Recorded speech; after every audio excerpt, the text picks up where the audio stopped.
Bonjour la France. What the fuck? Vous nous parlez de quoi ce matin? Daphné, il est temps d'aborder les vrais sujets dans cette émission. Ah bon? La Terre est-elle vraiment ronde? Oui, Mike Hughes est persuadé du contraire. Je vous en avais parlé il y a quelques semaines dans l'émission. Ce Californien de 61 ans qui se définit comme un show de télé-réalité vivant, sorte d'Affida Turner de la physique-chimie, est convaincu que la NASA est contrôlée par des francs-maçons partisans de l'idée d'une planète ronde.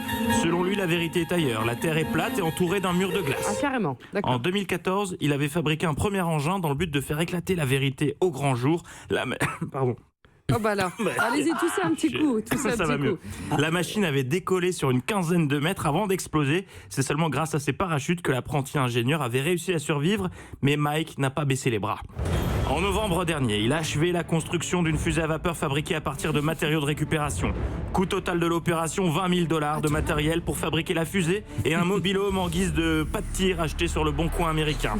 Il espérait atteindre 800 km/h et 550 mètres d'altitude pour prendre la photo de la Terre et prouver enfin au monde entier qu'elle est plate. Oh là là. Le décollage, prévu le 27 novembre, avait finalement été annulé pour des raisons météo et à cause du veto de la Federal Aviation Administration.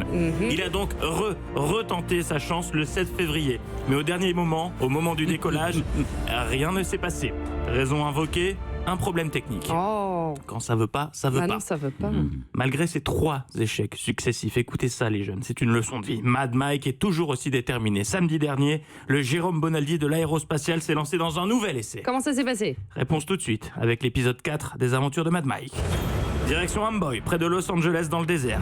La fusée, là, elle se tient droite et fière. À l'intérieur, le compte à rebours approche, la pression monte. Mad Mike n'est plus qu'à quelques secondes de remporter le combat de sa vie, celui de la vérité. 3, 2, 1, 0. La fusée démarre, la poussée a lieu, l'engin fend le ciel tel une roquette lancée par Kim Jong-un. L'engin fonce à 560 km/h, ce qui lui permet d'atteindre l'altitude de 570 mètres. C'est 20 km de plus que la distance qu'il espérait. Puis la fusée s'est arrêtée brusquement Aïe. et a commencé à redescendre. Aïe, aïe, aïe. C'est la panique. Après avoir tout tenté pour sauver son engin, en vain, Mad Mike n'a d'autre solution que de sortir les parachutes. S'amorce alors une chute chaotique qui se termine par un atterrissage douloureux. Blessé au dos, Mike n'a pas atteint son objectif Aïe, aïe, aïe. pour la 4e fois.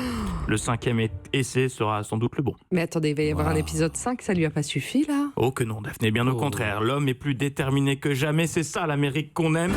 Il envisage désormais la construction d'une nouvelle fusée capable de monter à 110 000 mètres Oh là d'altitude, là. 69 430 mètres de plus que celle qu'il a bousillée ce week-end.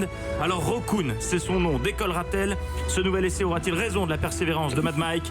Réponse au prochain épisode. Vous m'avez épuisé. Ah oui. Vous imaginez Merci, s'il le fait et qu'il oublie son appareil photo? Eh oui, ça, la grosse loose. Je vous rappelle qu'il veut juste vérifier que la Terre est plate. Eh oui, selon lui. mais est-ce qu'on en a vraiment la preuve, Daphné? Et Mike Hughes est d'ailleurs 11 l'inventeur heures. des chaussures que porte Dave. Et 36 minutes. Ah bon? Très bien. Europe.